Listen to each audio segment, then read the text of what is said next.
Good evening. Welcome to the Water and Sewer Advisory Committee meeting for August 9th, 2018. I call the meeting to order. The first thing we need to do is adopt the agenda. Is there any changes or any? That's okay? I make All a right. motion to adopt the agenda as written. Make a second.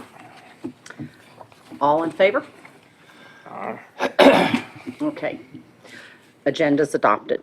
The approval of the minutes for our last meeting, which was May 10th, 2018.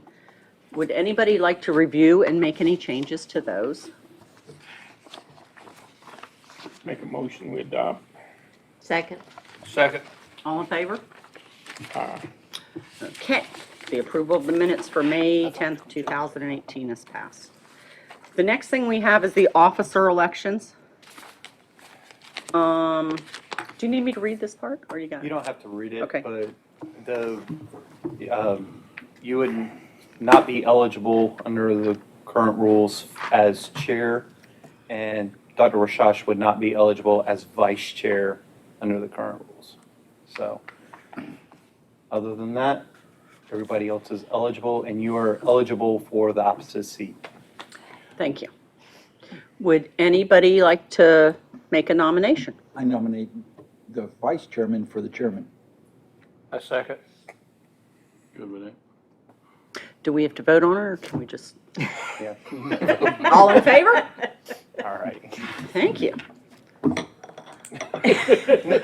At the next meeting. Okay. Close. I nominate the chair for the vice chair. The chairperson respectfully declines. I don't want to be vice chair, okay? I just, I nominate David to be the vice chair. that's a good one. That's good. I can't guarantee I'm gonna be here next year. I got something in the works. Well, until it happens, until it Yeah, I happens. know. Well, it could be sooner than later, which will keep me from Thursday Prefer nights. not to? So, just Okay. for that reason, I do. Thank you, but decline. Mr. Tom Nickel, would you be willing to accept the vice chairship? I will entertain anything if you can tolerate it. In that case, I'll nominate him, and I'll second. David seconds. All in favor of that? Okay. Is that all we have to do, Wally? Yay. ma'am. The officer elections are concluded for the 2018-2019 term. Okay. Next, we have an update on the Henderson Drive project update. Awesome. Thank y'all for having me tonight. My name is Andrew Cassell. I'm with Engineering Division for the City of Jacksonville. I'm actually the project manager on the Henderson Drive project. I'm going to talk to you just a little bit about what is coming up here in the next few weeks. So the Henderson Drive project, the city is undertaking several repairs along Henderson Drive from roughly Mill Creek to Jacksonville High School in preparation of NCDOT coming in to resurface the roadway. We want to make sure all of our utilities are in good standing before we put a fresh new layer of asphalt on the roadway. For the project, we're going to be replacing or repairing water, sanitary sewer, and storm sewer in this area. During construction, we're looking at starting construction here in the next few weeks, starting in September of this coming year, and we're looking at probably lasting about 6 months during construction. Sorry. How's that gonna impact traffic flow? Are you gonna try to reroute it, or just one lane, 2 lanes, no lanes? We'll get to that in just a second, Okay. but yep, we are definitely going to be impacting traffic with this Just one. could you clarify for people that might not know, where is Mill Creek? Mill Creek is right next to River Street on Henderson Drive. There, any other landmarks The I can little think of? bridge Yes, that's by yes, the yeah. Northwood Shopping Center? Yes, ma'am, That's that's it. exactly right. And you're going to be going up to Gum Branch? Correct. Right We're past just the high shy school? of going up just to the school. So here we have a map of the construction limits. On the left side of the screen, you'll see Mill Creek right next to River Street. The purple area is roughly the area that will be impacted during construction. We'll be obviously in front of Northwoods Elementary School, and we're going to be going all the way up to Jacksonville High School. Chairman, I have a question. Go ahead. Why is it taking so long to get this started? it's been talked about for several years now. Correct. What is the reason? Money has not been available, or DOT, or what, to get started? There was a little bit of a holdup. As part of the project, we partnered with DOT to do some lining of their storm drains. And so there's been some back and forth contracting hurdles that we need to go through in order for the city to do that work for their benefit. The storm drain pipes are NCDOT pipes, but as part of the project, since we are already going to have that specialized contractor on site, we worked out an agreement to where we could just go ahead and it would be the least impact to the citizens. However, it's taken us longer to get to where we are now. Because were you originally planning to do this in the summer when there wasn't school at Jacksonville High School? Correct. Because I know Northwoods is year-round. Yes. That was it, but by and large, even then, when we were trying to do it during the summertime, the extent of the project grew with our analysis of what needed to be done, and that was just a few hurdles to go through. Okay. How much of this pipe is down the middle of the roadway and all, or is some of it along the easement on the side, or We'll get to that in just a second. are you gonna have to tear up all of Henderson Drive going down and putting pipes in? Hopefully not, but we are definitely going to make an impact in the area. Andrew, my question is, at Jacksonville High School, does the project stop before the turn into their parking lot, or does it go past it? It will stop just before the turn into their parking So lot. Yes, sir. it won't affect the kids and the faculty getting into the school? Correct, not at all. None of this project will affect anybody getting in and out of any schools or any homes. So it stops before you get to their crosswalk. Correct. They did some of that paving out there, before the parking lot up. Yes, sir. Thank you. I hope this is not gonna be like it was one time on 17 when they came in and the paving thing for the state was going down it and the city was coming along behind it, digging up and fixing pipes as it went along. I hope that's not gonna be helpful We hope not to. Yeah, you're exactly right. there. So the biggest part of this project is going to be the water line replacement. This is the part of the project where we're going to be tearing up the roadway. We're going to be replacing an old 6-inch water line from River Street to St. Anne Street. And we're replacing it with a new 8-inch water line to allow for better fire flows and to replace this old line that has had problems in the past with leaks and deterioration. When we're doing this portion of the water line, you'll see that the line is shown on the very far right, and then we jump across the road and we run the left-hand side. When we're installing this pipe, we will have to have lane closures. The lane closures will be in place until the pavement has been repaved, and we will not be repaving it until obviously we've tested the line and ensured that this new line will last, and we won't have to come back and dig up the roadway. But when these lane closures, like you see on the map that we have pushed it so far against the curb line, there's obviously restrictions along Henderson Drive with houses and everything. We couldn't get it out of the roadway, but we are just running the side of the roadway just as best as we can with the new water line.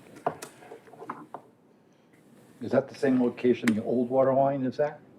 It is close to the old water line, but the old water line runs closer towards the center of the roadway than where this one is. Will you be taking the old line out, or will you just leave it to collapse? It'll stay in place, but we will fill it with concrete so that it will not collapse and cause a problem to the roadway. How does that work for the church, honey? You gonna make sure Church- that they can get church. in and out on Sunday? Yes, and the church and the school, because the school is obviously going on as well. The contractor is going to have to develop a plan in order to allow for construction to get back and forth, whether it's working at night, whether it's a strategic placement of how they're laying their line. But that is one of the requirements as part of this job, that we cannot block access to I know any of the it has business. to be done, but boy, Yes. this is gonna be a bugger. This is, Your phones are just gonna be ringing, you're exactly right. okay? Which is why we're giving an update. And that's what I was gonna ask too, is how you, specific. so we can spread the word. How are you gonna notify the public? We have our media people at the city have put out they either have or they are working on sending something out via social media.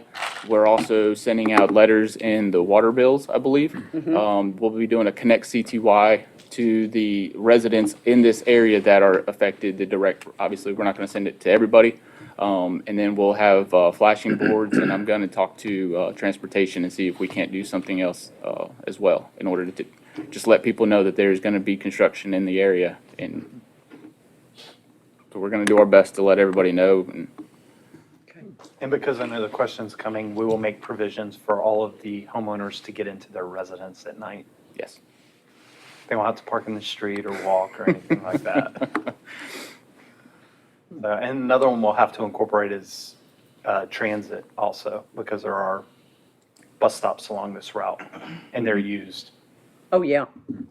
So it will be an interesting project. It's a busy part of the city, let's It face is, it. It really is. I use that to go over to Western even and stuff. So that's a busy part. Okay. Yes, ma'am. For our sanitary sewer repairs, by and large, the majority of the sewer repairs will be done by trenchless means. We'll still have traffic control out there, but there's only a handful of point repairs that need to happen on the sewer lines. Other than that, we are going in using cured-in-place pipelining in order to repair the deteriorated pipe. And then for the manholes, the ones that you see on the screen, we'll be doing manhole rehabilitation to the inside of these pipes, where we'll be applying a concrete grout and an epoxy coat to enhance the structure of these manholes. But by and large, we're not going to be doing any dig up of the roadway here, so this will be very minimal impact to motorists. Same size pipes. Correct. I think you said it, but can you give me an approximate time that you think this project's going to take? It's a 6-month construction period. Yes, ma'am. Now, is this repair going on the same time the water's going, exact same time?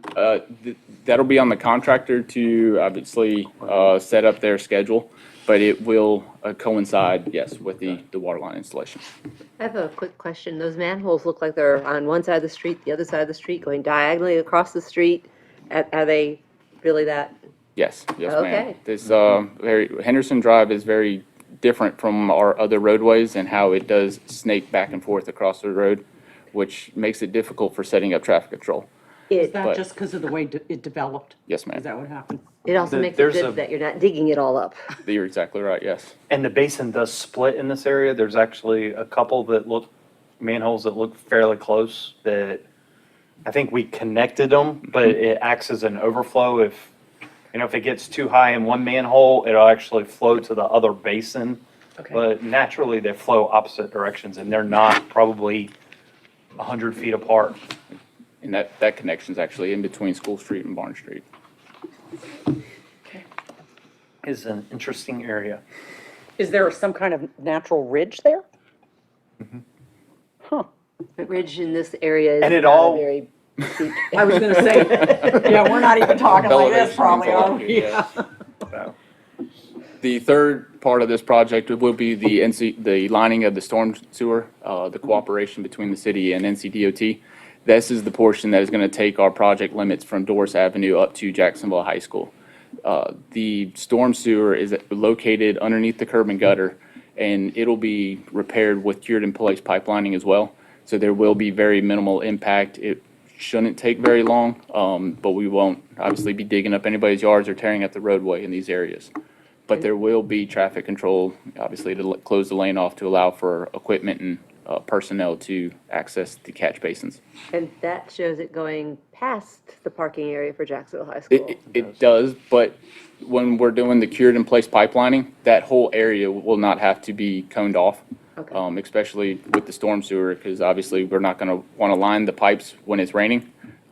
Whereas when we're lining sanitary sewer, we have to install bypass pumping, which requires a much larger lane closure. So here it'll be very spotty areas in order to close down. Which brings up weather. If it's been anything like it's been the last couple of weeks, your schedule is just going to go right out the window. Yes, ma'am. true statement. Does contracting have this working through the holidays? So like the week of Thanksgiving, when the school would be closed, they will be working the week of the 2 weeks of Christmas, they'll be working this? No, I believe with our encroachment agreement with NCDOT, they do restrict us from working on holidays. We will have to obviously look at how the excavated trench is coming along, if we need to make any provisions.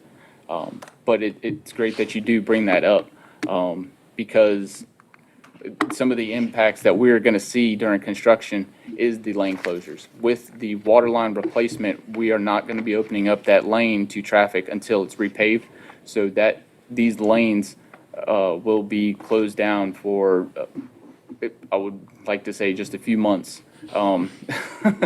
You're What- hoping DOT comes in right behind you? We, We would be doing that part. You're gonna do So the paving too? we would do the paving in the area that we excavate. So, and I think that's another part of this project that it would be good for the citizens to understand, is that we're going in and we are going to have to dig up sections of the roadway, long sections of the roadway. We'll try to limit it primarily to one lane, but, obviously we're gonna have closures that are wider than that because we can't work over top of the trench. So once we pave it back, then DOT is going to let it sit for a period of time. We don't know the exact period of time, but months. And then they will come back and mill and overlay the entire street. So when DOT finishes, it will be a brand new street.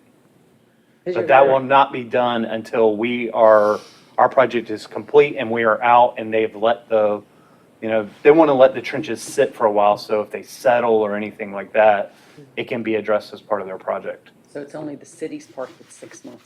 That's correct. yes, ma'am. The DOT is gonna have to go in there and grind up all that pavement, aren't they? They'll go in and I haven't looked at their project, but typically what they do is, grind off a portion, not the entire thing, but a portion, and then overlay it. There's too many holes and everything else in there they've patched over and it's higher and, you're gonna have to.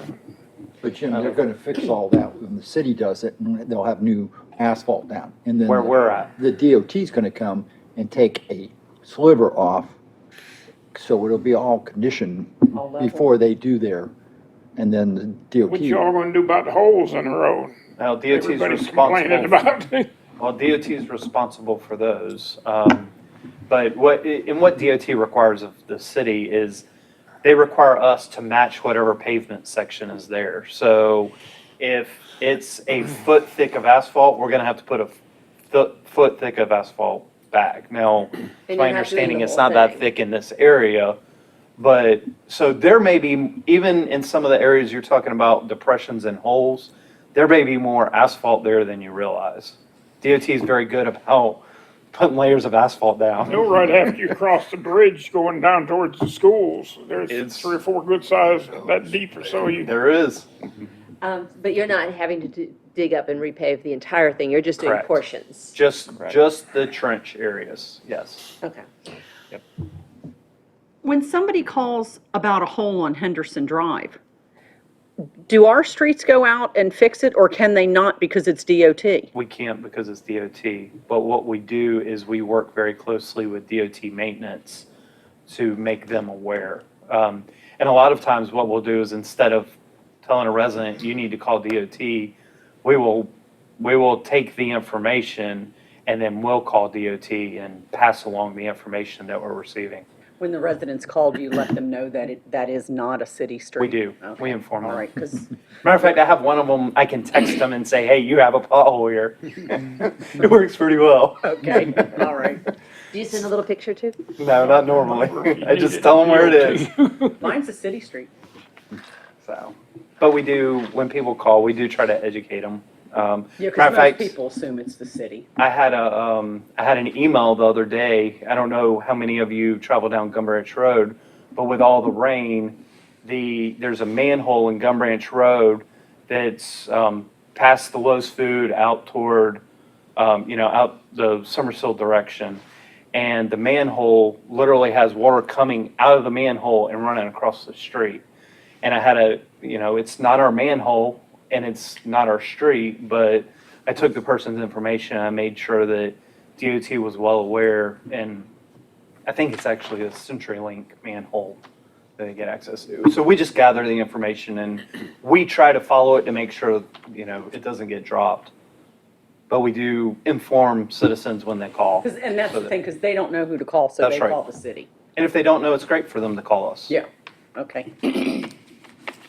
So when we have these lane closures set in place on Henderson Drive, we will ensure that two-way traffic is flowing at all times. There will not be flaggers stopping traffic and then there being a period of standing and then moving along again. Traffic will be free-flowing at all times. With the lane closures in place for the duration of the excavated trench of the waterline installation, there will be day and nighttime work going on. In particular, the sanitary sewer improvements, we don't know a specific schedule yet, but it is very likely that we will be undertaking those operations at night in order to do that work during low flow hours to minimize any sewer spills. And the other impact that residents will see is residents in the area will experience some temporary water outages. However, we will be notifying them well in advance, and they will be short periods of water outages in order to make the tie-ins to the new water line and to abandon the old water lines.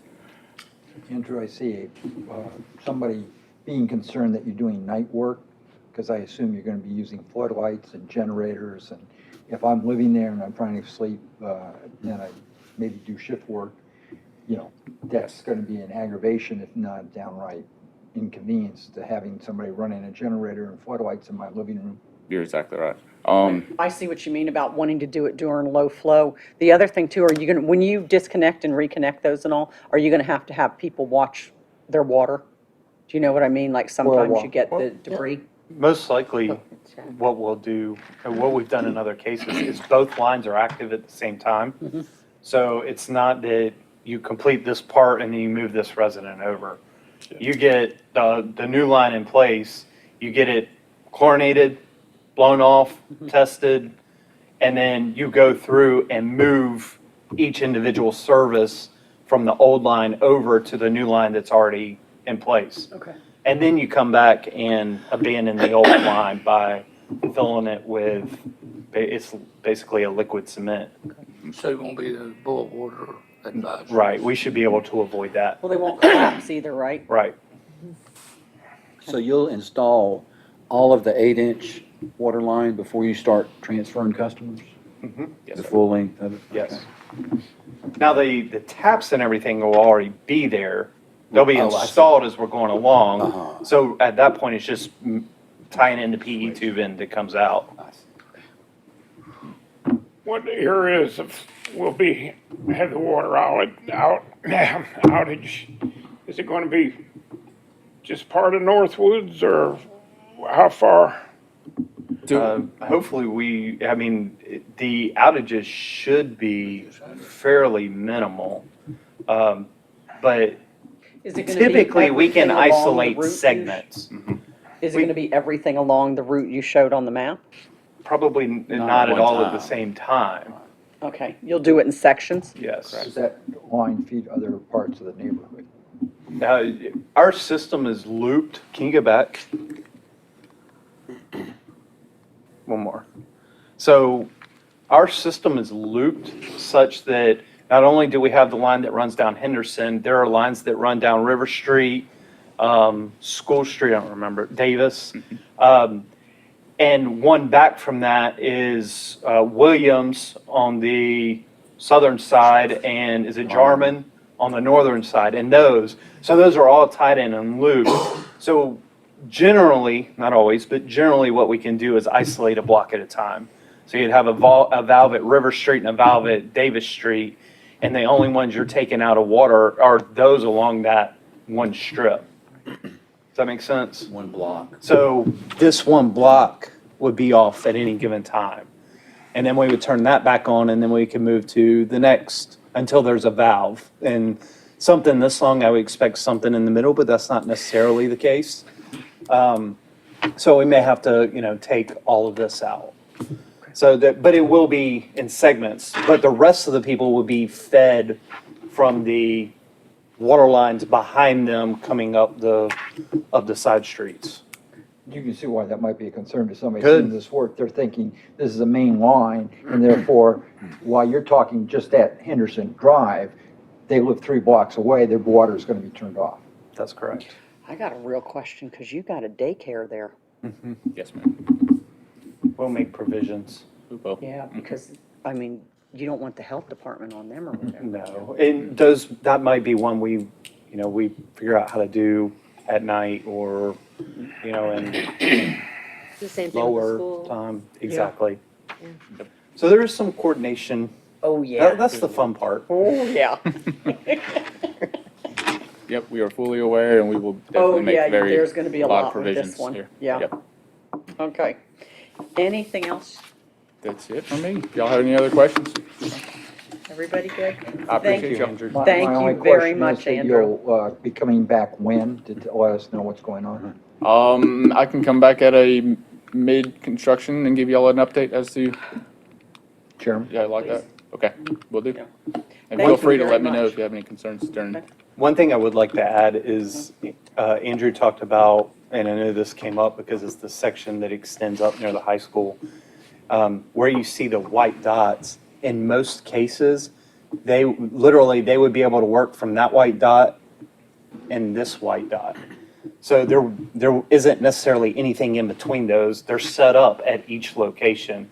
So it may be that they can set up here and here and actually leave the driveways open, but just shut down right along because it's trenchless. They're working through the pipe. Right, that's. They you just shoot need it in the access. pipe, right? That's right. They just need access on each end. And in some cases, they may actually be able to skip further. They just have to come back and cut that piece out. Okay. So they have options in that area. All right. Thank you. Awesome, thank y'all. Mr. Williams? Our next item is an emergency spray update from William Brown.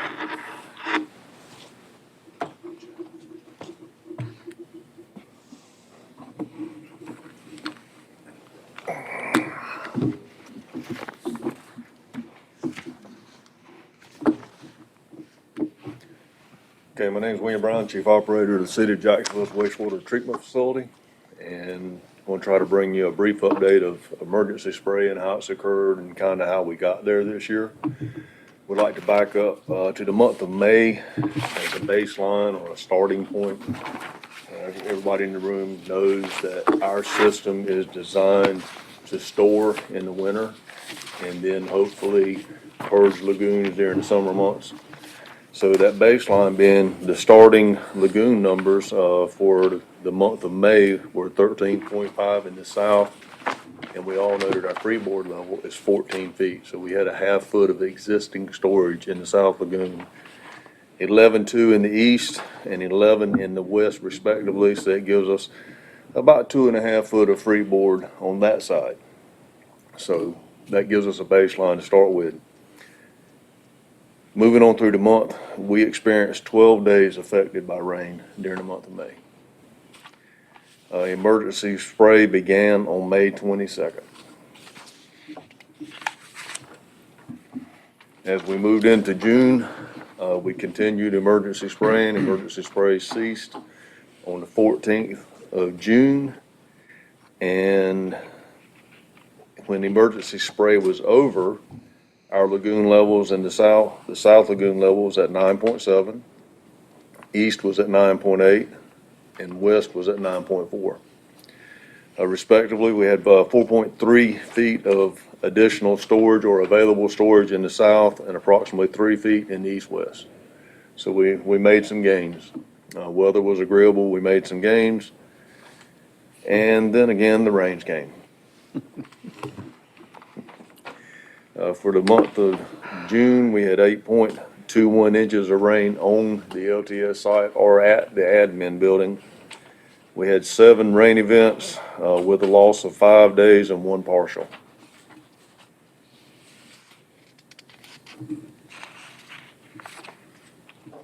And welcome to, let's see, wait a minute. 14 inches. What's the average rainfall for this time of year? Does anybody know what we average in June or July? 5 or August? 6? 5 or 6? Somewhere around there. It's just been, I can tell you, the weatherman the other day said the average for the whole year is around 58 inches, and we were over 60 inches already. this year? That's Channel 12, so you can take it for what it's worth. Okay, as we moved into July, starting in the new month, we were still in emergency spray mode. Oh, excuse me. We came out of emergency spray. We continued, we had fair weather for a few weeks there. We had very consistent irrigation weather.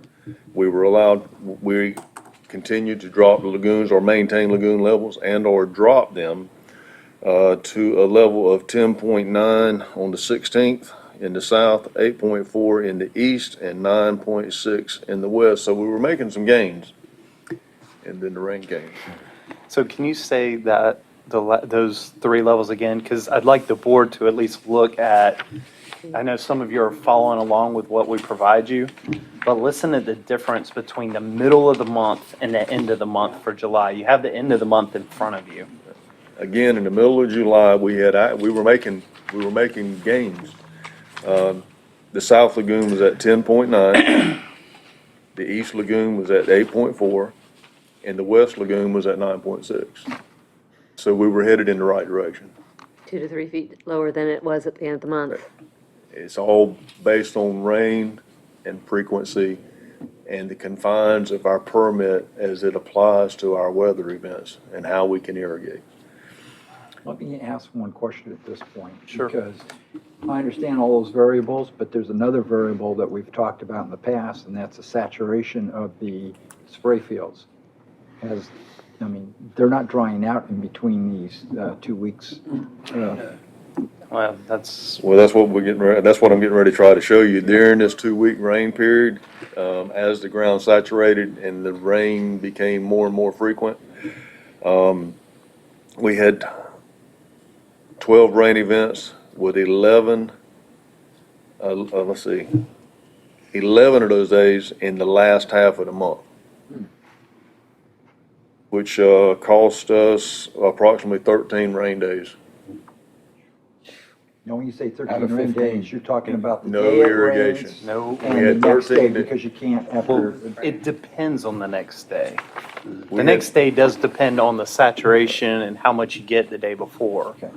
We had but 13 total rain days. That counts. Days it was raining. Oh, okay, that's what I'm asking. It's not days that you couldn't spray, it's days that it rained.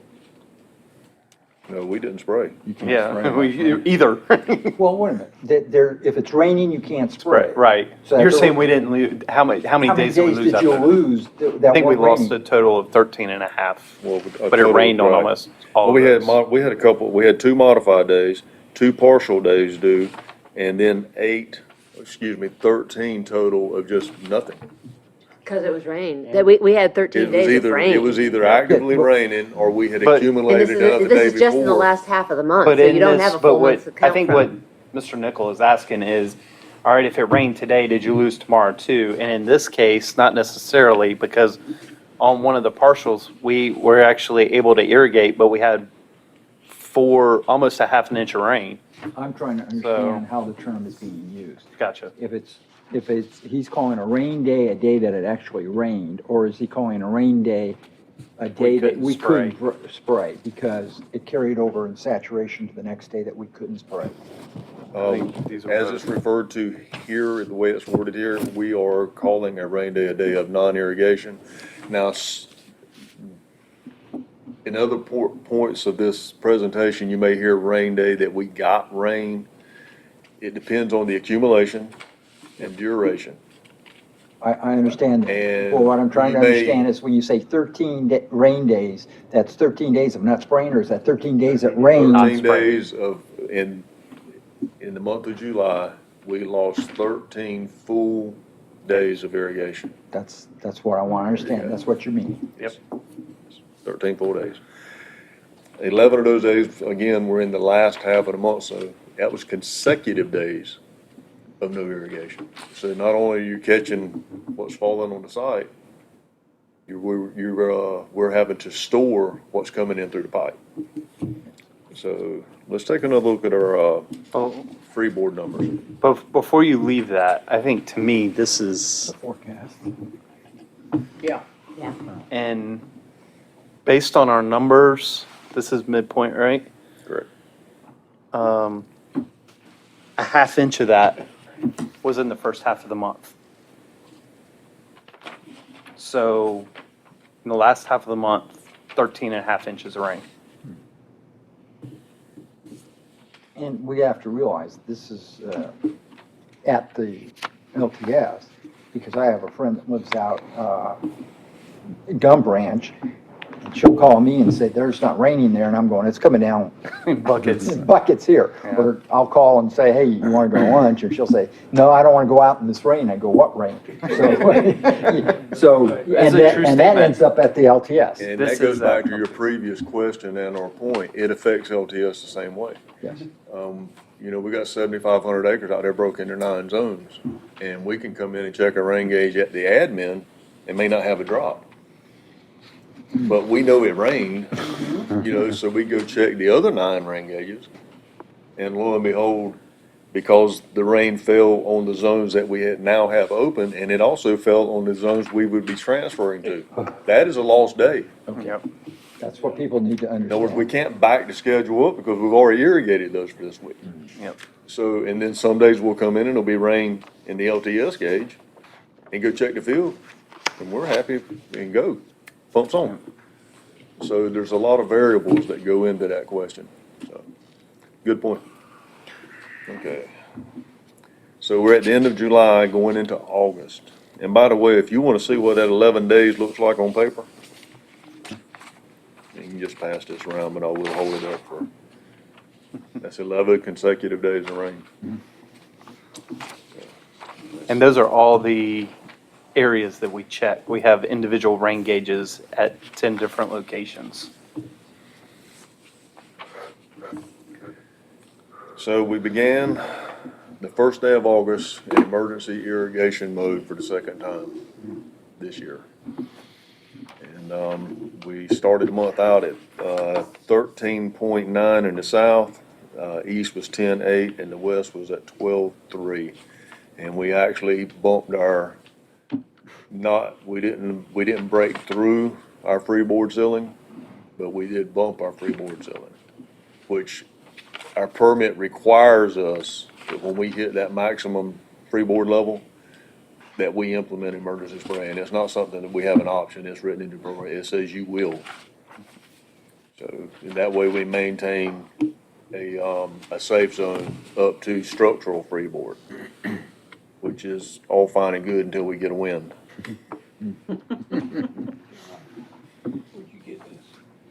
Currently, as we speak, we're still in emergency irrigation mode, and our current lagoon levels, south is at 12.8, east is at 10.9, and west is at 11.2.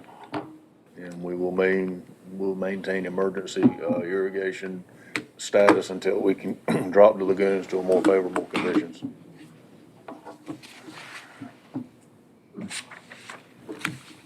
There's one other thing I'd like to point out. Derek went and found this graphic for us on the NOAA website. It's the 1 month outlook for August. And I think it's important to note that the green says that you have a favorable chance of having more precipitation than normal for the month. You'll notice we're not in the light green, the lightest color green either. So we're in the somewhere in the 50% range probably of having a wetter month than normal. Well, we've had the conversation before, and I appreciate that people, like to make fun of me when I ask such things, but we're bumping up against capacity here, and the state has not looked favorably on things like injection into the aquifer. And it seems to me that digging another hole in the ground to store, from our conversation in the past, has great limitations, room, space, and the ability to spray that out. What are we going to do if the weather is like this for the next 2 or 3 years? And we haven't gotten out of hurricane season this year yet. So, Point. 4 or 5 years ago, we talked about this, and it seemed that, hey, we'll just dig another hole, and then the briefing came back and said that's not a viable option, but the state still hasn't given us an idea of what do you do if you've got more affluent rain, stormwater than your system can handle. And there is a capacity to spraying. I mean, unless you're going to make it a Pocosin like Sandy Run. But we are, and you're going to see as the next agenda item kind of falls right into that. But we, as a staff, we are looking at multiple options, not just one. You know, one we're going to talk about is possible diversion of some of our system, which will reduce what goes out to LTS. Another is possible expansion, not necessarily for spray, but you know, some sort of infiltration basin or something like that. So we're in a we're going through a study now looking at potential locations. Not that we would move forward with that right away, but you know, if that is 100% contingent upon the type of soils. And what we want to do is identify anything that is potential so that we can make sure that it doesn't get gobbled up and, you know, a subdivision developed on it or something like that. So we're trying to identify those type of options. And then something else we're also working on, which Ms. Sayuso is part of, is looking at how good of a job our LTS does at treating the wastewater, and are there potential, and I guess, sorry, Dr. Rasash, I left you off because you're part of that also, but what the, you know, how good of a job our system does, and then are there other options for application? And another step that I've talked to NC State is, you know, can we use some of that data to say whether or not the, you know, because we are the biggest in the state and third or so in the country, you know, irrigation, you know, is there some way that we could adjust our parameters? You know, is it just because we receive a half inch of rain that we have to stop? Can we base it completely on saturation, or can we, you know, are there some options there? Because one of the things as a staff that we really don't like is that, if you notice, when we go into emergency spraying, when do we end up emergency spraying? When the ground's already saturated. So to us, you know, you're taking, it's wet, and then it's, well, we don't have a choice, we've got to spray it. So we're putting even more water on top of it, where to us it would have made sense to, when the land could take more, we put more. So, but that's not how our permit's written, and we do have to abide by our permit.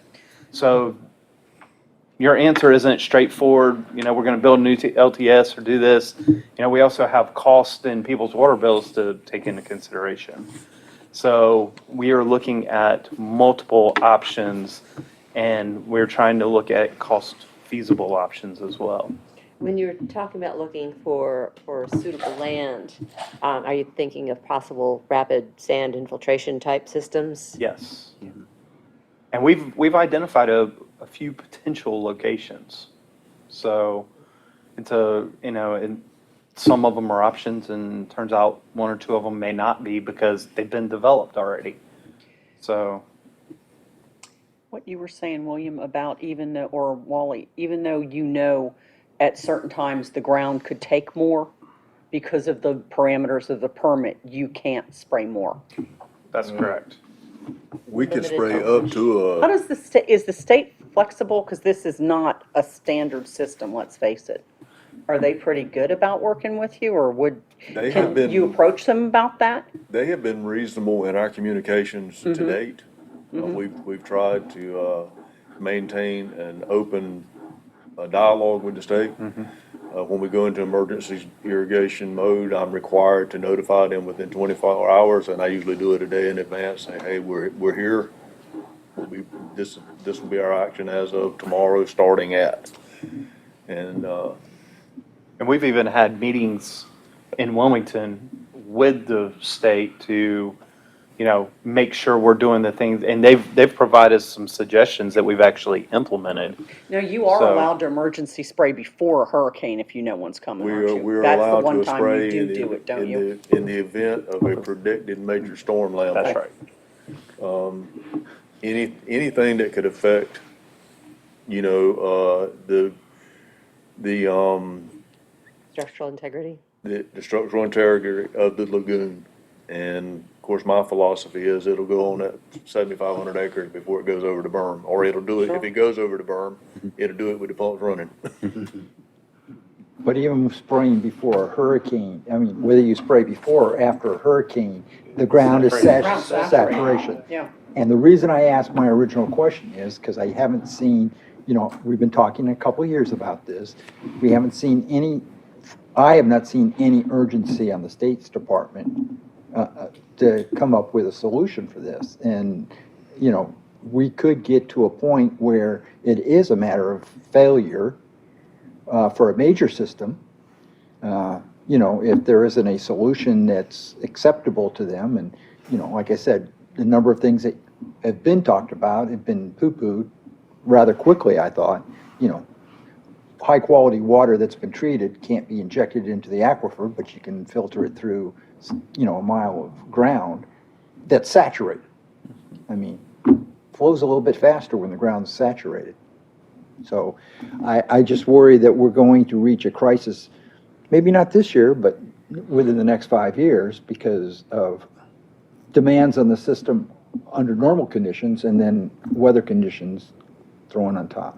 So that's why I asked the questions. One of the things to realize is that if we're in an emergency spray mode, most of what we're emergency spraying is in fact rainwater.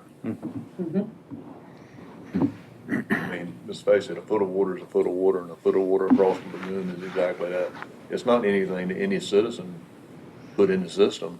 It's a foot of rainwater. Stormwater, yes. I mean, it would have landed there anyway. It's not really stormwater. It's just rain. It's only stormwater after it travels across an impervious surface. Well, and you're getting some of that from the city. It might be acid rain. So you're getting wastewater, you're getting stormwater, and you're getting rainwater. That's right. And they're all adding into it. Right. Which also gets into some of the capacity questions, because by permit, you have additional capacity, but by our lovely weather events, it takes that capacity It's up the on you. rain event, it's the frequency of the event and how it falls. Well, and to put this in perspective, if you say, William and I did this a few minutes ago, but if you have a lagoon, you have land, and you have 14 inches that fall, we just added 14 inches roughly to our lagoon. Jill calculated at some point, and don't quote me on the exact number, but it's somewhere around 50 million gallons per foot of storage.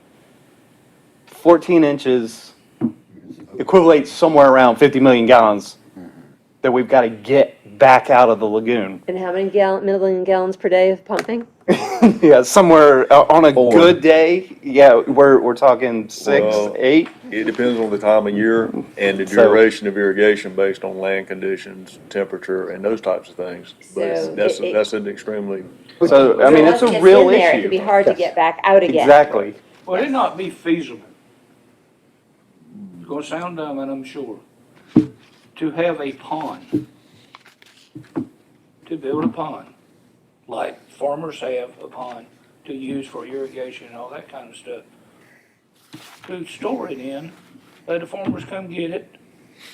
They've got lots of ponds out there right now. Yeah, but they can't use that. Those are the same ponds. Yeah, what pond would this be pond for? They can't use that, that's not, that is. that's part not of, warm, that's not rainwater, runoff. But they and can't all. separate the rainwater that comes onto Yeah. their storage There's ways ponds. you can do that, Only if they cover them, and covers are expensive. but you can still do it. Yeah, you were talking all the same conversations Yeah. we've had as a staff. Giant I- umbrellas. Yeah. No, you can cover them, it's just expensive. William and I have Makes joked sense. about the the domes that they use for sports arenas. Right, They're yeah, there you inflatable. go. Yeah, Yeah, I'd love to have an inflatable dome I could throw out there. Yeah. But that water's gonna go somewhere. It's gonna run off, that's Yeah. right. And at that point, it does become It's gonna go stormwater, and then it's somewhere. gotta be treated Yeah. differently, but it's still gotta be handled. You have to There's be no careful easy when you say solution. rainwater in the lagoons, because there's no way for you to separate and There's not. dispense the rainwater. It's diluting.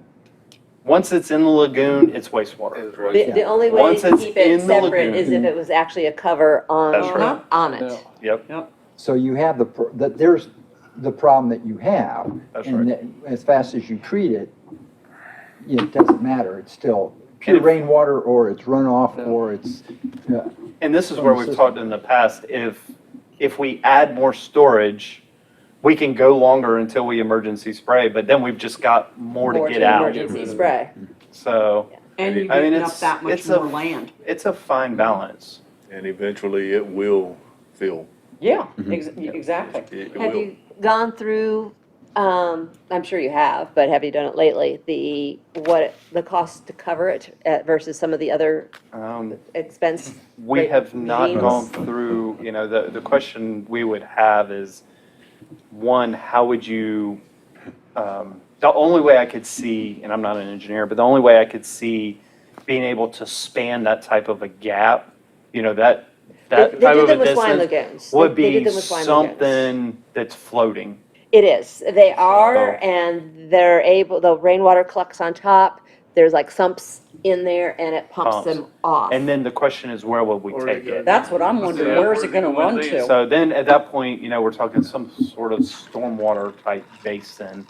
So I'm not saying it's not an option consider because that's rainwater. exactly what we've Yeah. talked about. It's just, But yes, there's up near Benson, there's a lagoon that's been covered for quite a few years. They do methane generation on theirs and you I wouldn't. was wondering, and that would be another one. What do you do with the methane gas that collects? They operate greenhouses with ours.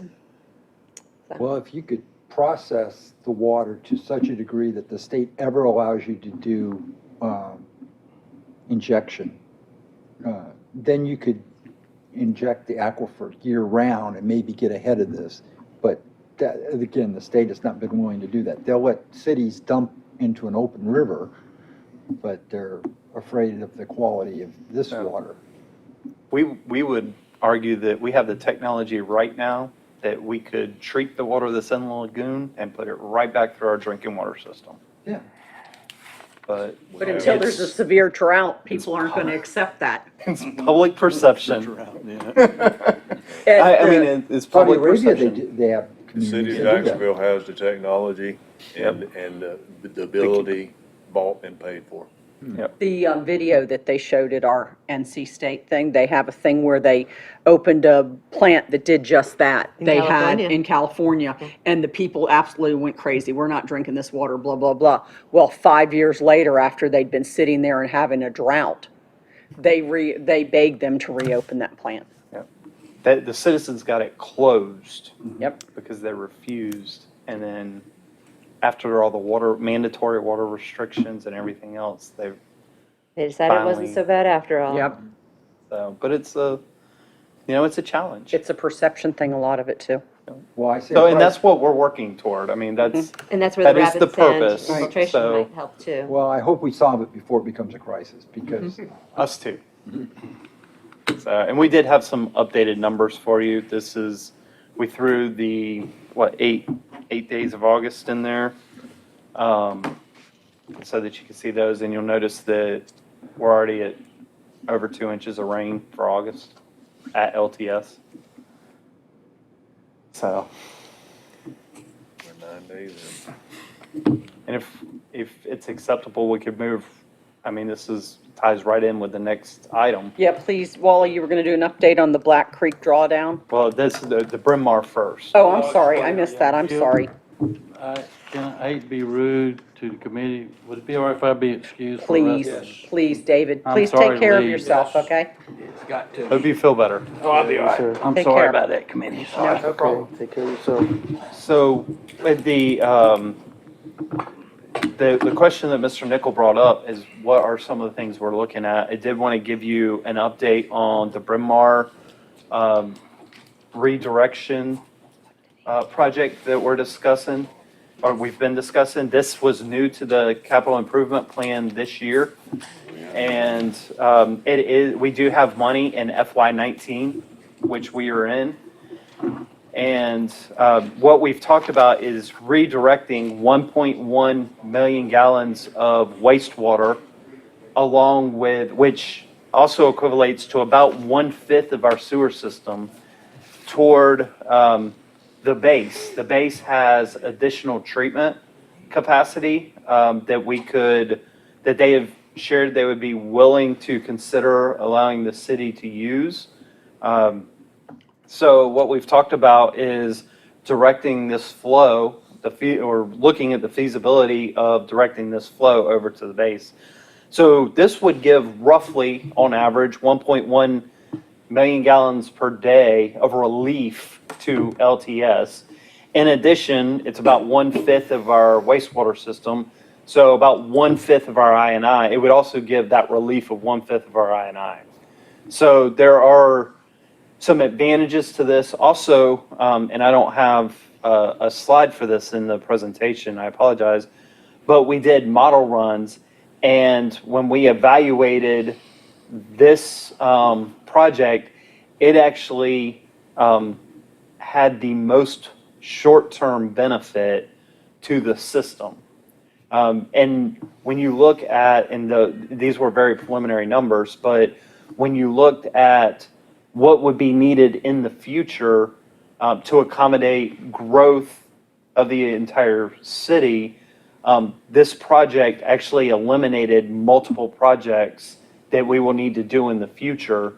So,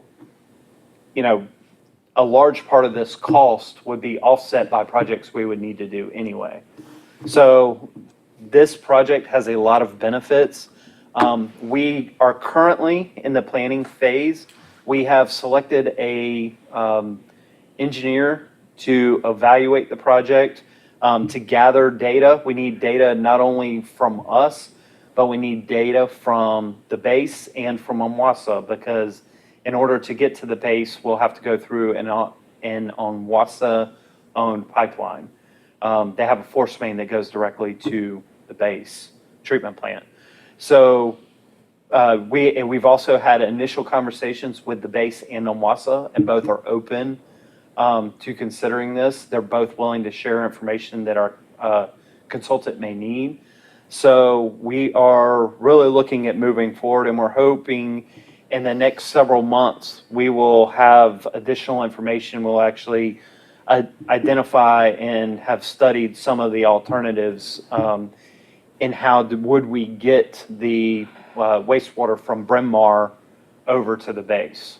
So, and then one of the things that council brought up, because we would be, there is a cost associated not only with the project, but a cost associated with the treatment to the base.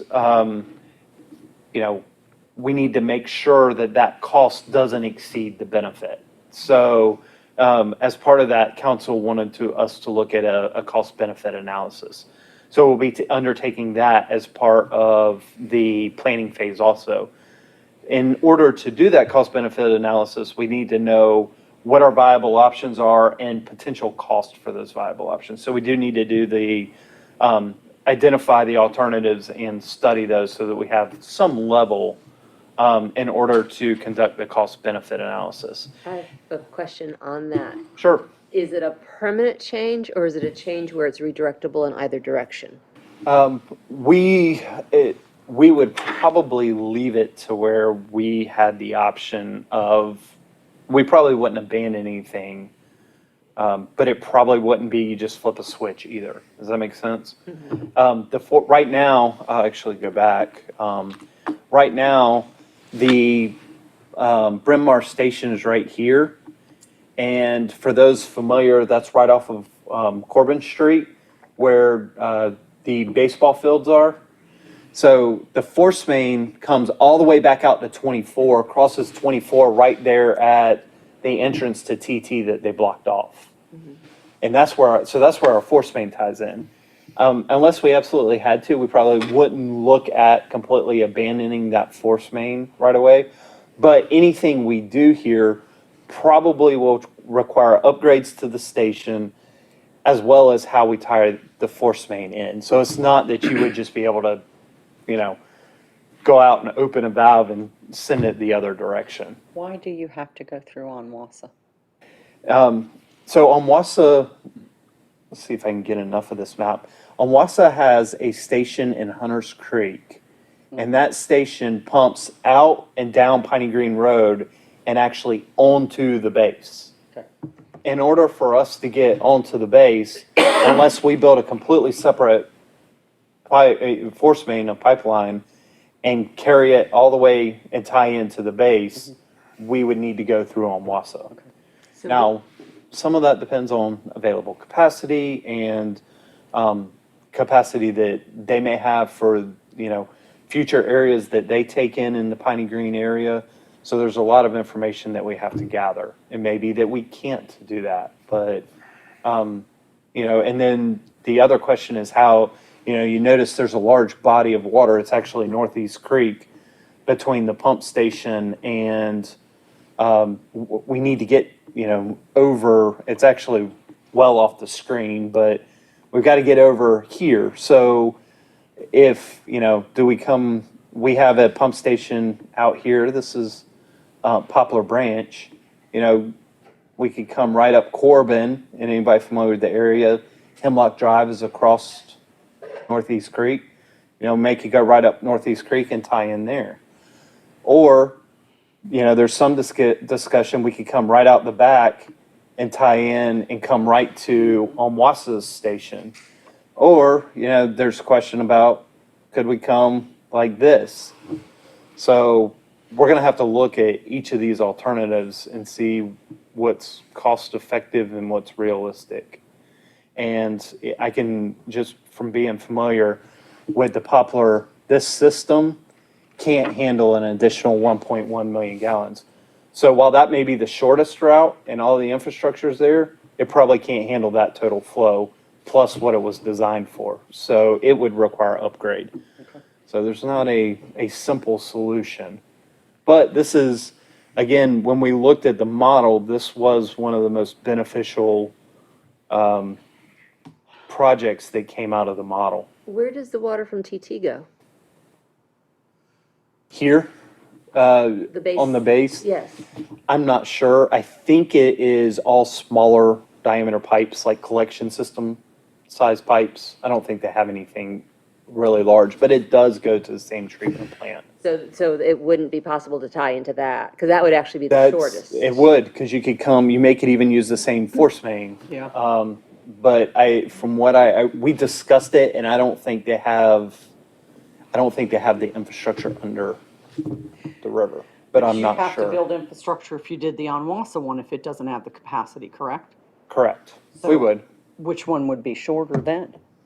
Well, it depends how you get under the river. Yeah. Typically, it's cheapest to cross at the, this shortest point. That's right. So you got both of those, they're gonna have to go under the river Well, if you do it one or would the be, other of them? it would be one option. It would only be one of any of the Now, where does options. Onwassa's come, right there at Piney Green Road across and onto the base that way, their pipeline? It's actually off the screen, but see this green right here? That's where their pump station is. And then it goes back out to Piney Green Road. And if I remember correctly, it comes Goes to straight down Piney Now, Green where is Road. that, in Hunters Creek? Yes, that's in Hunters Creek. That's in the county, Yes, that is correct. but Piney Green Shopping Center all's in the city. That's correct. Piney Green Shopping Center actually comes back. The Piney Green Shopping Center is actually off of this, but there's a force main. It's comes this direction back in. Sorry, it didn't pick up, but it comes that direction back into the city. But it's small. No. They're That not was my trying- idea too. Maybe we could just repurpose that one and go out. I keep But trying to it's- grab these pipes. I even asked Greg, is it possible, because you can pipe burst, you can pull, a bigger size pipe through an existing pipe to enlarge it, and it actually splits the smaller pipe right in place, but you can typically only go up one size. At a And time? well, good question. There you go. I don't know. Can you do it once and then do it again? I don't know. But you can typically only go up one size. 8 I'm to sure it 10, starts and then affecting later what's on around 10 to it. 12, but- and Yeah. So, and it's my understanding that it wouldn't even be close. and Wassa isn't going to try and cut us out of that 1,000,000 gallons, are they? Onwasa's been very good to work with. They're very open, and the base has been very open too. And so it's not, we don't really have any concerns there. It's not it's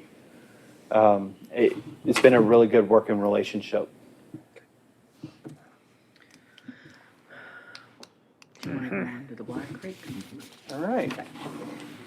The next item is Wally's going to update us on the Black Creek drawdown. So I wanted to, I know that you're kind of aware of this study that we've been working on. We had Dr. Sproul at a previous meeting this year. So I just wanted to give you an update of where we stand. I know you're all familiar, but I'll just quickly run through it. There is the Central Coastal Plains Capacity Use Act, I think is the full term. And basically, it was a state mandate that water purveyors that use the Black Creek Aquifer had to begin reducing the amount of water that they were withdrawing from the Black Creek. And this was done through permitted levels. And the act actually laid out specific timeline. They said the first reduction would be in August of 2008, and that you would have to reduce your permitted level by 25%.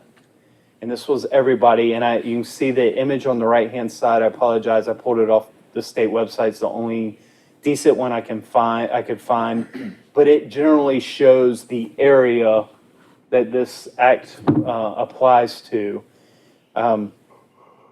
In 5 years later, you would have to take a second reduction, which would be to reduce by another 25%. And that's from the original permanent amount, so total of 50%. And then in August of 2018, it was written that you may have to take a third reduction. It didn't say you will, it said you may. And that was dependent upon required reports that public water supply was required to generate for the legislature to review. So the city took the first two reductions.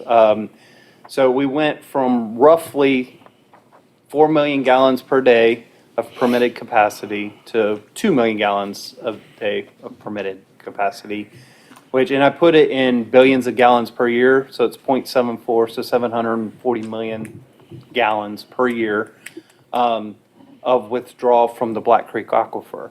And as all of you recall, this city was forced to look at some other type of water supply.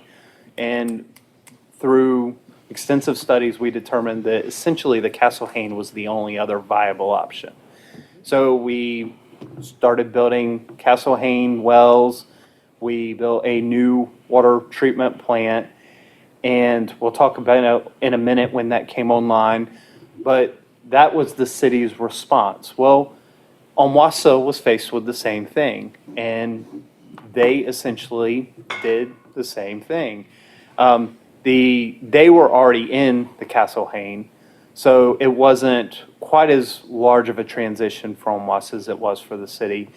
But nonetheless, they still had to transition from the Black Creek into the Castle Hayne. Well, the Castle Hayne, the Marine Corps base, who is also the other major water provider that's critical in this area, only pulls from the Castle Hayne. So obviously they had concerns because now two major water providers in the area were getting out of the Black Creek, or at least reducing what they were taking, and getting into what the only source that they have. And to complicate things, they recognize that, at least for us, they are between us and the ocean. So one of the things that they were concerned, that we've talked about before, is that they would start having saltwater encroachment into their wells. And that, by us and Onwassa starting to rely more heavily on the Castle Hayne aquifer, it could present challenges for them.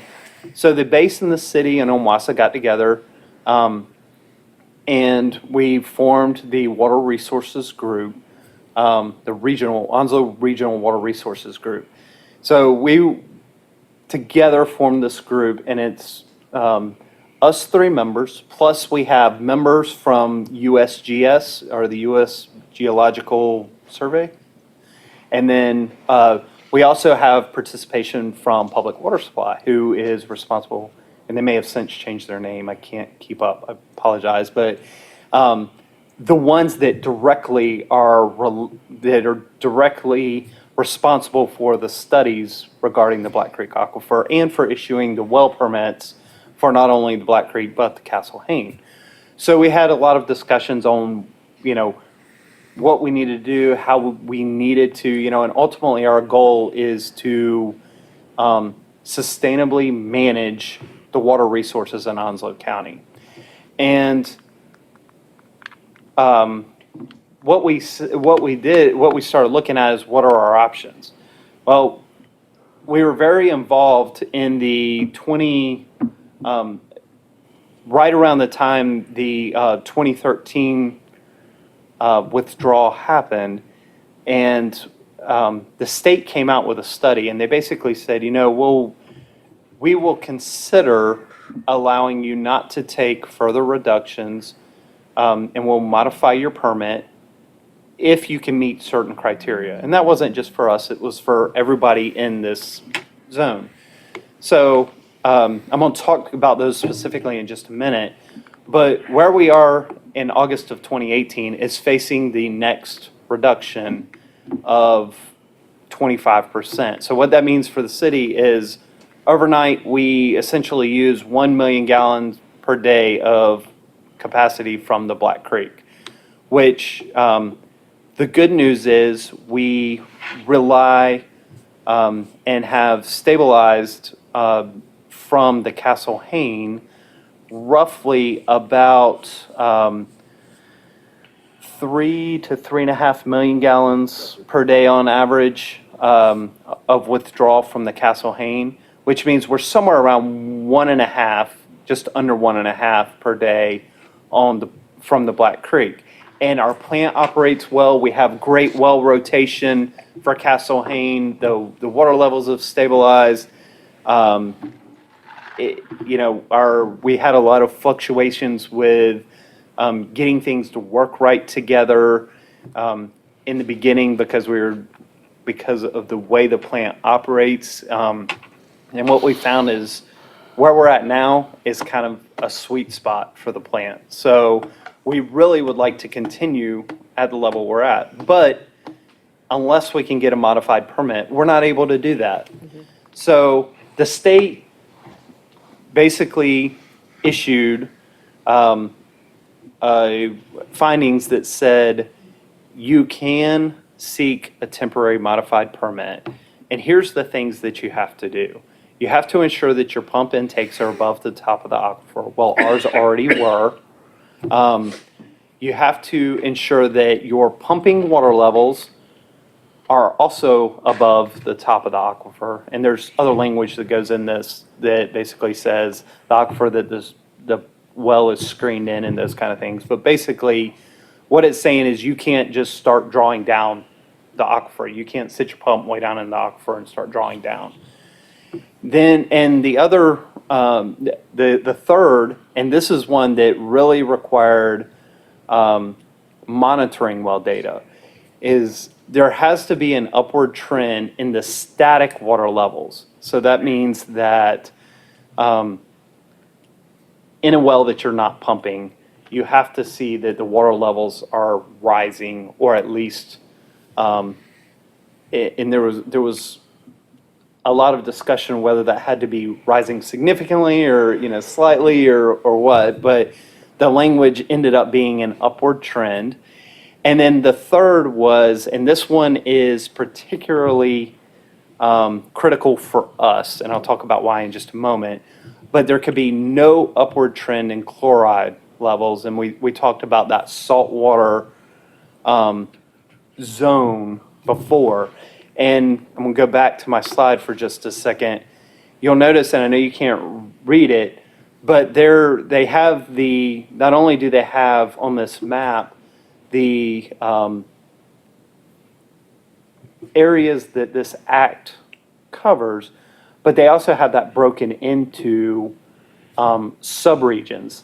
And the most important one is this one right here, and I know you can read Onslow, but it goes up and it follows, and it's kind of this little pink hatch pattern that I went around. And that's called the saltwater encroachment zone. And what they're worried about in that zone is not only the water level, but making sure that the water in that zone is not becoming salty. Does that make sense? So this Is not salty now. it's not salty, exactly. So, us in Omwassa, we're all over right in there. So we are all in that encroachment zone that we just talked about. So what we found, and I'm going to show you this figure from Dr. Spool. Just give me a moment to go through it, and then I'm sure there'll be questions. I'll be happy to answer them. And one other thing before I get there, I want to point out that this is a joint effort with Omwassa, because we are in the same location, we're in the same vicinity, we're pulling from the same aquifer. It's not something that one of us can do without the other one. We're in the same boat. Yeah, you're using the same bottle of water. We are.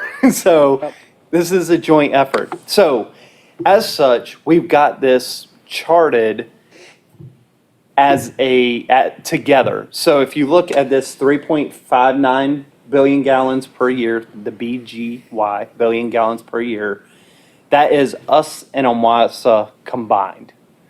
So you can see that prior to 2008, here's the 2008 timeframe where we had to take the first reduction. Us and Omwassa combined were permitted to withdraw 3.59 billion gallons per year. So keeping with this red line, you see that first reduction, and we're able to pull 2.7 billion gallons per year. Following the 2013 timeframe, about right in there, we're down to 1.8. And then where we are currently is the August 2018 would drop us around 0.9 billion gallons a year. So let's move over to, I'm not sure what color you call this seafoam green, I think I'll call. That is the combined usage in billion gallons per year of the city and Omwassa. So you can see that we were below, even in this area, we were well below what was permitted to withdraw. And even in this area where the first reduction happened, you can see we're right on that first reduction. Admittedly, that's because Omwassa was below theirs and the city was above ours. And the reason for that is, and if you'll notice this 2010 time frame, it significantly drops off. That's where our Castle Hayne treatment plant came online. So it took us those 2 years. We were already under construction, but because we were having to install well sites, which we ended up installing 20 well sites, we ended up putting in over 100,000 feet of pipe, and that wasn't through a field somewhere. That was through, we went through North Hoods, we went down Western Boulevard, we went down Gum Branch Road. I mean, it was a major undertaking. But you can see that when the city's plant went online, there's a sharp decline, and we get down to, just over probably somewhere in the 1.9 billion gallons range. And then this second, you see this little upward tick, I'll just point that out. if this group remembers, shortly, about 2 years after our plant came online, we had a problem with the pipe inside the plant. And we had a pipe failure, and it was, there was a design problem there. The engineer took care of it, but it took our plant down for about 6 months. So we had to rely on the Black Creek aquifer during that 6 months. So you can see that explains that little uptick. And then from there, a sharp fall off. Well, that sharp fall off comes for where we started running 3 million gallons per day from our plant. And we started using the Black Creek to supplement that baseline flow. And you can see that we've kind of been creeping along, and Omasa is basically the same. They've been fairly consistent with what they've been using. So now moving, so that's our actual. So you can see that in each case, we have been, right on or just below our total until we get right here. So this blue color is the 258 Black Creek monitoring well. And this is the water level data for this monitoring well over the same time period.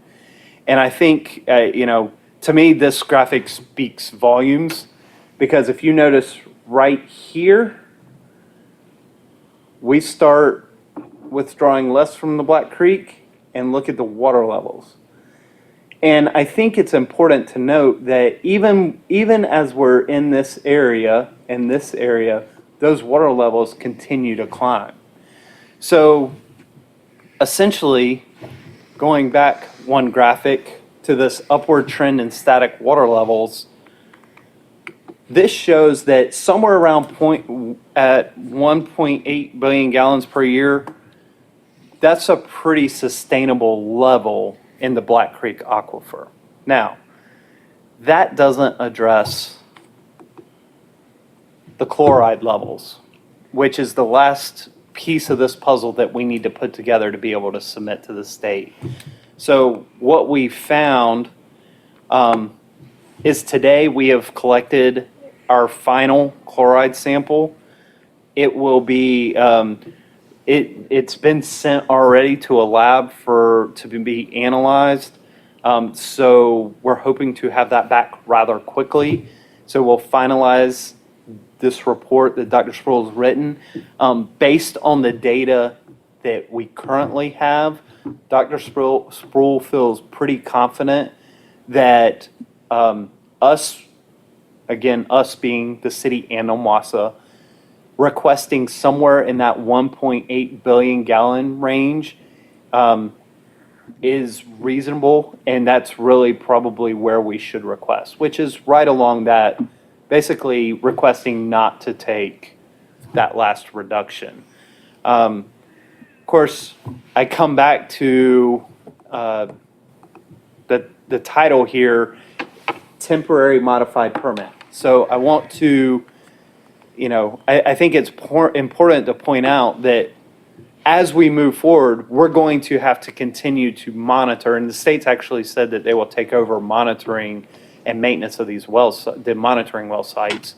So going forward, we're going to have to continue to monitor, and it's a temporary modified permit such that if we start showing declining water levels or upward trends of chlorides, then the state could rescind that modified permit, and we would have to take that final reduction. So the permit stays in place as long as you meet the criteria? That's correct. Okay.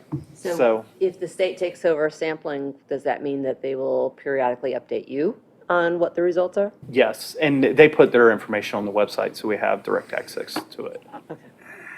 So, but again, I know it's busy, but this slide says a lot and I know there's been questions about what's happening to water levels in the Black Creek.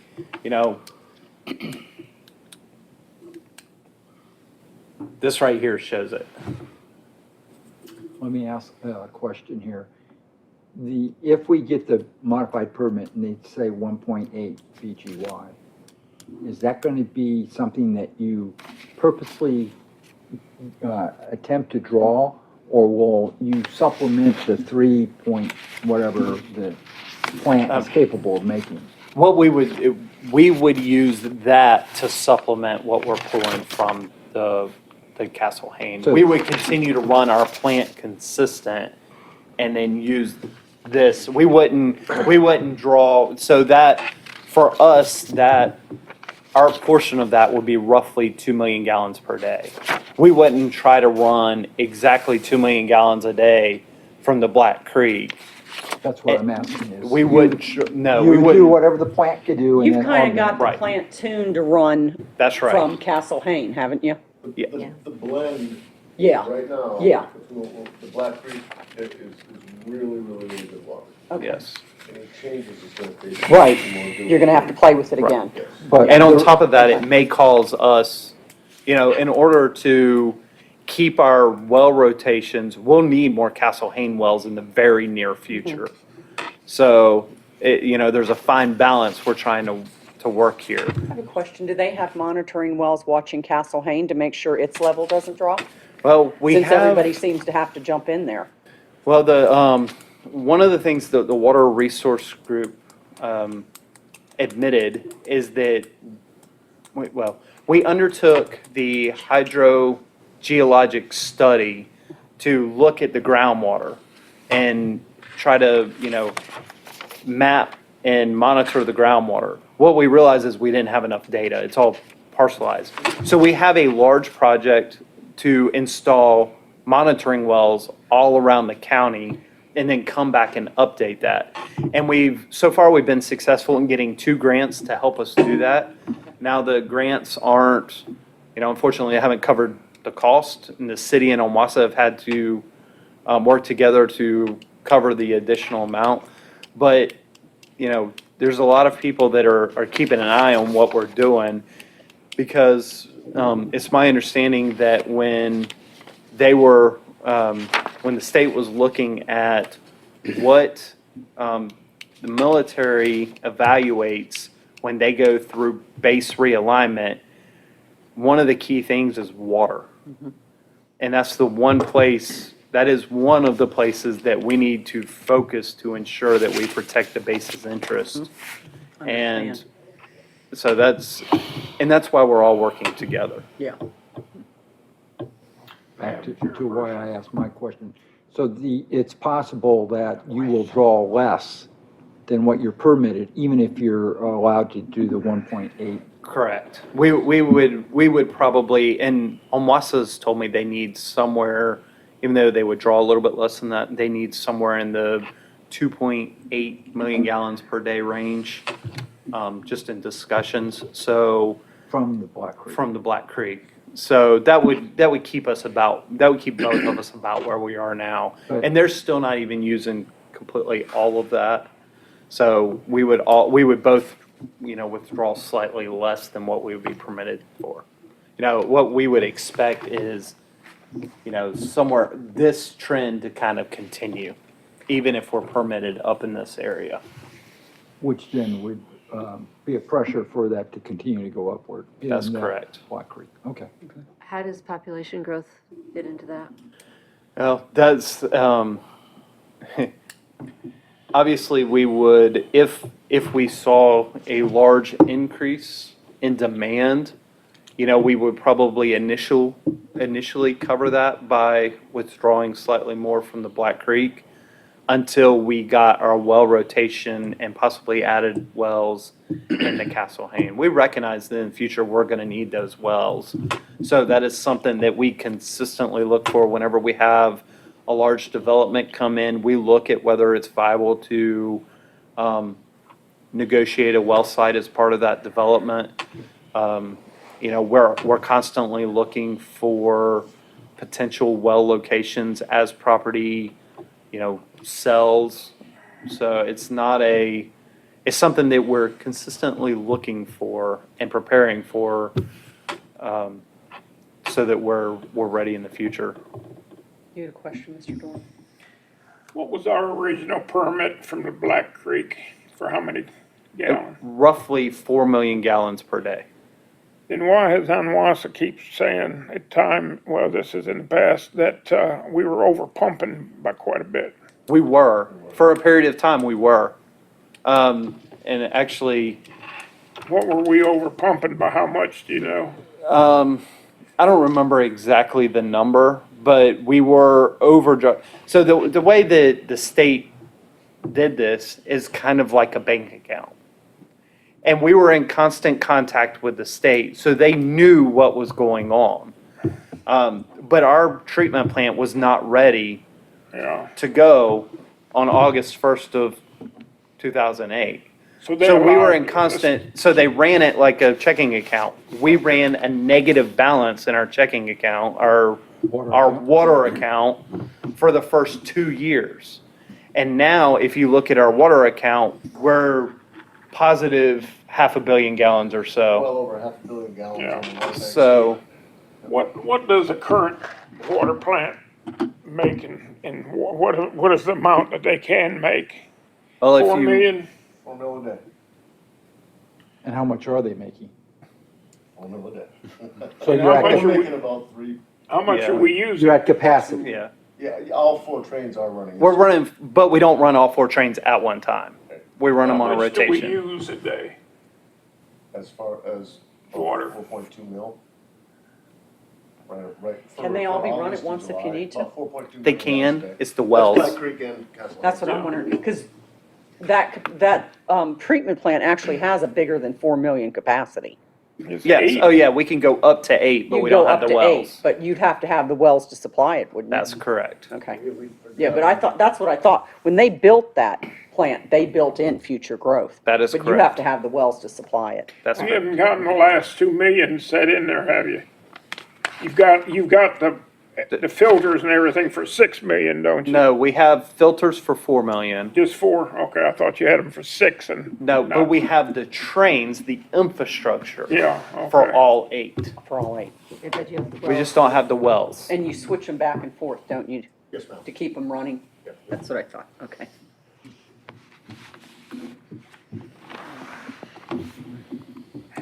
And that's all I have. Okay, thank you, Wally. The next item is old business. Does anybody have any old business? Yes, I have some old business. Number one? Wally, in minutes from May's meeting here, you have down here about a valve associated with blow-off located in the front of the plant. They had a temporary fix to keep the plant in operation. Has that been Yes. fixed? It has. I presume that's on a 24-inch raw water main failed, causing the water plant to temporarily halt operations. That's already been fixed then? Yes, that's been repaired. Okay. Another question down here. Was the transfer switch for the generator seized up and would not function? The switch was stuck in commercial power and would neither transfer automatically or manually to the generator. This means that if the station experienced another power outage, it will shut down. A replacement switch would take approximately 8 weeks when it was ordered and cost around $50,000. That has already been fixed also? It has not been repaired. I was actually going to give you an update on that this evening. Oh, So, okay. we have the transfer switch in our possession. It was delivered last week. We have the contract in place for the electrician to replace the transfer switch, and he's pulled his building permit. So, but the one thing that there's still a few things left to coordinate. They have to build an extension to the concrete pad for this thing to sit on, and of course, all the work that has to be done. And the station will have to be in bypass mode when we do the work. And we don't want to do that during wet weather flow. So if you could get us some sun, we would greatly appreciate it. So we need to pray to make sure that we don't have a disruption in power. Okay. Oh, but for what it's worth, the bypass pumps are in place. And actually because we would have to take the station off commercial power and operate it for a period, we've said 2 days, so we're hoping our contractor can do it that quickly. If they can't, they're gonna have to explain why they can't before they start. But we've already run the station for at least 2, it may have been 3 days on bypass pump to ensure that we wouldn't have any problems. So that part has already been done. So we're literally, everything's set up, we're ready to go. We need some dry weather. We'll try to get you some. It'll dry out when it turns to snow. But anyway, does anybody else have any other old business? Got new business. Okay, hang on, I'm getting there. Does anybody have any new business? I do.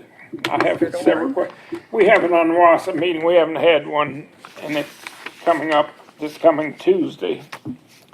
And we hadn't had a planning board meeting, but you have some of the items here that planning board did. Wally, on this here crescent of Onslow on Ramsey Road, submitted, now is that in the city or is it now out of the city? And who's getting the water and the sewage for that? So it is immediately adjacent to Carolina Forests. Okay, And it would be, the sewer would be city, the water would most likely be city because it would tie directly into Carolina Forest. And, but they've only submitted a sketch plan, so we haven't seen any engineered drawings. It's my understanding that the engineer hasn't completed those yet. So this is just a subdivision. A sketch plan is, you know, they kind of lay out the streets and the lots that they think they can make work. but it's gonna be all And- city. But it would be all city and it would be annexed. It's currently ETJ. Okay, I got Extraterritorial another good one jurisdiction. for you. That's continuous annexation though, isn't it? It would be Yeah, contiguous, okay. yes. At the last UNWASA meeting, they were talking about out on Piney Green Road, a subdivision going in out there.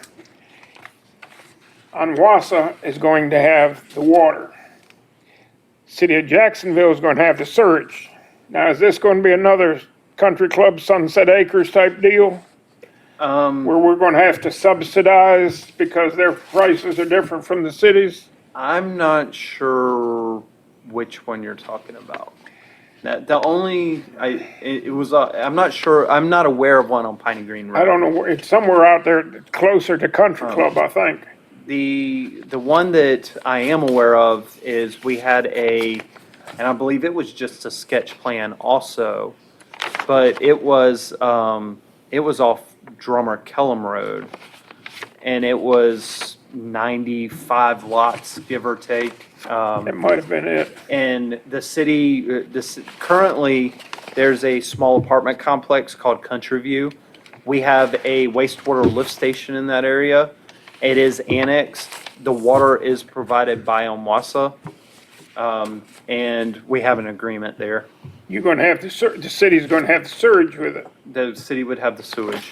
But that'd be another Sunset Acres type deal, won't it? No, there the will- difference being that when they took over Country Club and Sunset, those systems were already in by the county and the city assumed them. This new No, one. we haven't We're- assumed them. Oh, in Country Club they did. Did they do it there? So the city, and that was already developed, the city annexed. It was Onslow County at the time, provided Yeah. the water. The city ran sewer and They tied. wouldn't let us buy the But water lines. We weren't able to negotiate purchase of the water line or anything like that. So those are, and while there is some offset, it is negligible. I mean, there's not much of an The offset. difference being, you're talking about a whole new project starting from scratch. Yes. And there's no, Was it putting in, UNWASA's putting in their water lines and we're putting in the sewage lines, that's gonna be the same. no. But we'll work out an agreement up front. Again, Whatever this happened to development's that only agreement that the preliminary. city and UNWASA was back and forth about, they had 17 or 18, I believe it was, where they kept redoing it that many times to buy the, you know, because they always used to allow the city to buy the water lines or whatever they were, you know, when it was under the county. Did they ever come up with anything on that? I'm not sure what you're, I'm not I aware of heard that there one. was something like $100,000 difference that the city was having to subsidize on Wausau's I prices. think what you're thinking of is that we budget roughly $100,000 each year, but it covers more than just Sunset Country That was a Club. long time. And That was- what we use is, or what we pay is much smaller than that. So, but, and we budget it because we have to pay it. That doesn't mean that there's not a revenue on the revenue side coming in to cover that expense. So just because it's budgeted and it's paid doesn't mean that the full, and I think it's around $112,000 that's budgeted as an expense, but there's some sort of matching revenue on the revenue side that covers that expense. 'Cause I knew that the on Wausau was higher priced than what the cities were. It's negligible now. I mean, it's, Okay. there's not much difference for water. Is there any other new business? I'll let you get there. Is everybody ready to adjourn? Anybody, Motion to adjourn. second, Saying a word. All in favor? third, we're gonna get out of here. This meeting's adjourned. Thank you, Thank you. everybody.